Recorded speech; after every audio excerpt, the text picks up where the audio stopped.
ప్రియమైన దేవుని పిల్లలారా, ప్రభువైన యేసుక్రీస్తు వారి పేరిట ప్రతి ఒక్కరికి శుభాభివందనాలు తెలియజేస్తా ఉన్నాను.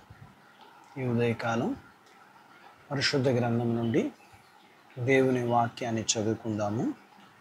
ఆదికాండము 4వ అధ్యాయము 2వ వచనాన్ని చదువుతున్నాను. తరువాత ఆమె అతని తమ్ముడగు హేబేలును కనెను. హేబేలు గొర్రెల కాపరి, కయ్యూను భూమిని సేద్యపరచువాడు. దేవుడు తన మాటలు మన కొరకు దీవించునుగాక. ఆమేన్. ప్రియమైన దేవుని పిల్లలారా, అది ఆది కుటుంబం. సృష్టి అంతటితో పాటు సృజించబడిన సృష్టితో పాటు సృష్టి అంతటి పైన అధికారం పొందిన కుటుంబం. ఆ అందమైన కుటుంబంలో పిల్లలుంటే మరంత అందం కదా.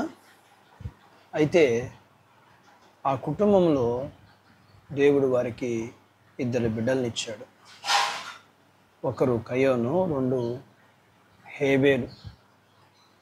వారిద్దరూ పెరిగి పెద్దవారయ్యారు. కయ్యూను వ్యవసాయదారుడయ్యాడు. హేబేలు గొర్రెల కాపరయ్యాడు. కొంతకాలానికి ప్రథమ ఫలములు అర్పించవలసిన సమయం వచ్చింది. కయ్యూను తన పంట పొలములో తనకు ఇష్టం వచ్చినట్లుగా తను తీసుకొచ్చి దేవునికి బలిపీఠం కట్టి అర్పించగా అది అంగీకరించబడలేదు. కారణం, తాను ఇచ్చినవి ప్రథమ ఫలము కావు, చివరి ఫలాలు. అయితే హేబేలు తన యొక్క గొర్రెల మందలో మొదటగా పుట్టిన గొర్రెలను పోగు చేసి వాటిలో ఆరోగ్యకరమైన గొర్రెను బలిగా ప్రథమ ఫలాన్ని అర్పించాడు దేవునికి. అది చూసిన దేవుడు ఆ బలిని అంగీకరించి హేబేలును అతన్ని అర్పణను చూచి దేవుడు అంగీకరించాడు. అయితే కయ్యూనికి కోపం వచ్చింది, బాధ కలిగింది, దుఃఖం కలిగింది, అవమానం కలిగింది. అయితే హేబేలుకు సంతోషం, ఘనత, దీవెన, దేవుని కరుణ కటాక్షం కలిగింది.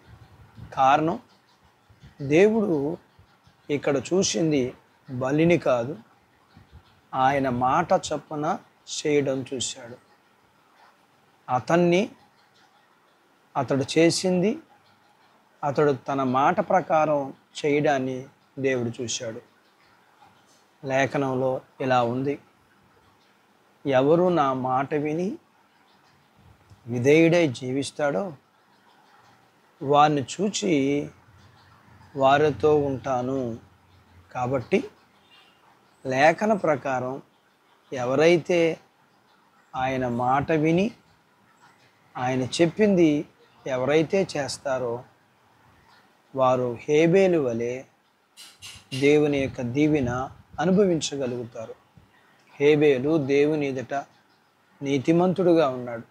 అలాగే హెబ్రీయులకు రాసిన పత్రిక 11వ అధ్యాయంలో విశ్వాసపు వీరుల జాబితాలో విశ్వాసపు వీరుడుగా తను మొదటివాడిగా ఉన్నాడు. దేవుడు అతని యొక్క చర్యలన్నిటిని చూచి సంతోషించారు. అట్టివాడిగా ఉండాలని దేవుడు నిన్ను కోరుకుంటున్నాడు. అటు బాధ్యత దేవుడు నీకు దయచేయునుగాక.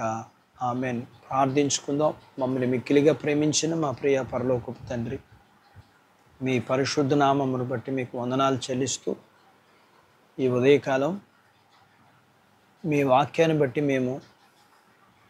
మేము చేసిన వాటిని బట్టి మా అంతరంగాన్ని చూసి మమ్మల్ని చూసే దేవుడుగా మేము మిమ్మల్ని సంతోషపరిచే వారిగా మేము ఉండగలగటానికి మాకు సహాయం చేయమని, మేము కయ్యోను వంటి వారిగా కాక, కయ్యోను తనకిష్టం వచ్చినట్లుగా చేశాడు, హేబేలు మీకు ఇష్టం వచ్చినట్లుగా చేసినట్లుగా మేము హేబేలు వలె ఉండేవారిగా, మీ దీవులు పొందుకునేవారిగా వాక్యం విన్న మీ పిల్లలందరికీ మీరు దయచేయమని మీ పాదాల యొద్ద ప్రార్థన చేస్తున్నాం. మీ పిల్లల్ని, వారి కుటుంబీకులందరినీ, చిన్న బిడ్డలను, యవనస్తులను, వృద్ధులను, స్త్రీ పురుషులను, వారి చదువులు, ఆరోగ్యాలు, ఉద్యోగాలు, వివాహాలు, గర్భం లేని వారు, గర్భం కలిగిన వారికి సుఖప్రసూతి, ప్రసూతి అయిన బిడ్డలకు ఆరోగ్యం, స్త్రీ పురుషులు చేసుకుంటున్న జీవనాధిపతులు, పిల్లలు చదువుకున్నారు, ఎగ్జామ్స్ రాస్తున్నారు, వారికి మీరు సహాయం చేయమని, ఎండ నుంచి భద్రత ఇమ్మని, వాక్యమైన మీ పిల్లలందరినీ మీరు ఆధ్యాత్మికంగాను అన్ని విషయాల్లో దీవించమని యేసు ప్రభు వారి పేరట ప్రార్థిస్తున్నాము తండ్రి. ఆమెన్. దేవుడు మిమ్మల్ని దీవించునుగాక. ఆమెన్.